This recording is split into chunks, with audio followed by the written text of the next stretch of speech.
उमर अब्दुल्ला के जम्मू कश्मीर की असेंबली में बजट पेश करने के अब कुछ ही दिन बाकी रह गए हैं और उमर अब्दुल्ला इस बजट के जरिए पूरी कोशिश कर रहे हैं कि वे लोगों की उम्मीदों पर खरा उतर सकें।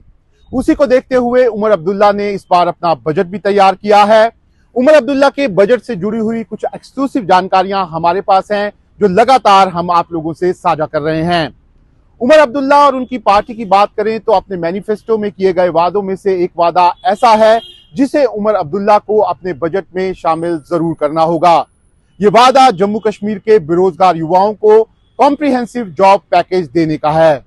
उमर अब्दुल्ला और नेशनल कॉन्फ्रेंस ने अपने मैनिफेस्टो में किए गए वादों में से इस वादे को तीसरे नंबर पर जगह दी थी।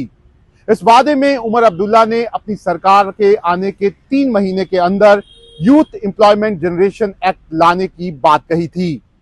ऐसे में अब उमर अब्दुल्ला सरकार को आए हुए 3 महीने से ज्यादा हो गए हैं और उमर अब्दुल्ला अब इस एक्ट को जम्मू कश्मीर में ला सकते हैं, जिसके जरिए वे जम्मू कश्मीर के युवाओं के लिए नौकरियों के अवसर पैदा कर सकते हैं।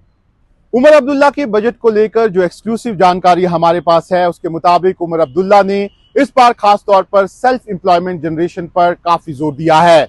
जम्मू कश्मीर में पहले से ही कई बड़ी सेल्फ एम्प्लॉयमेंट स्कीम्स चल रही हैं जिसका फायदा भी जम्मू कश्मीर के लोगों को मिला है। ऐसे में इस बजट में उमर अब्दुल्ला फाइनेंशियल स्कीम्स में विस्तार करने जा रहे हैं जिससे जम्मू कश्मीर के युवा एंटरप्रेन्योर के रूप में अपने करियर की शुरुआत कर सकें।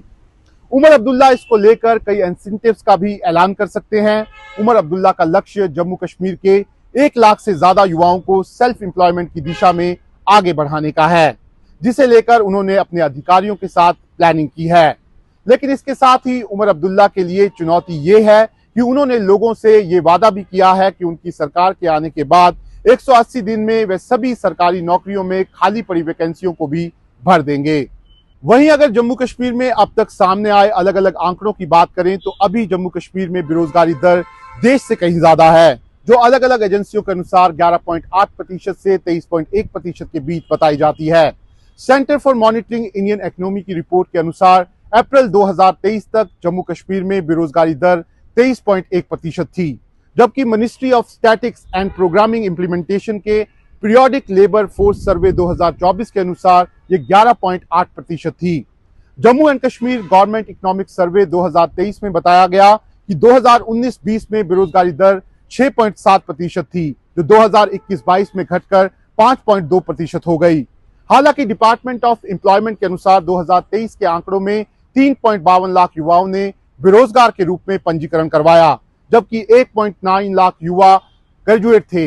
एक सर्वे के मुताबिक जम्मू कश्मीर के 47% लोग बेरोजगारी को राज्य का सबसे बड़ा मुद्दा बता चुके हैं। यही कारण है उमर अब्दुल्ला जानते हैं कि उनके लिए इस समस्या का हल निकालना सबसे जरूरी है और उसी दिशा में वे इस बार अपने बजट में काम भी कर रहे हैं। और जब उमर अब्दुल्ला अपना बजट पेश करेंगे तो इस बार के बजट में एम्प्लॉयमेंट के मुद्दे को इसमें खास जगह मिलेगी। हालांकि विपक्षी दल उमर अब्दुल्ला को इस मुद्दे को लेकर घेरने की तैयारी भी कर रहे हैं और साथ ही उमर अब्दुल्ला के कामकाज पर भी कई सवाल खड़े करने वाले हैं। लेकिन इन सबसे अलग जम्मू कश्मीर के लोगों की, खास तौर पर युवाओं की नजर इस बात पर रहेगी कि उमर अब्दुल्ला एम्प्लॉयमेंट को लेकर किस तरह के बड़े ऐलान इस बजट में करते हैं।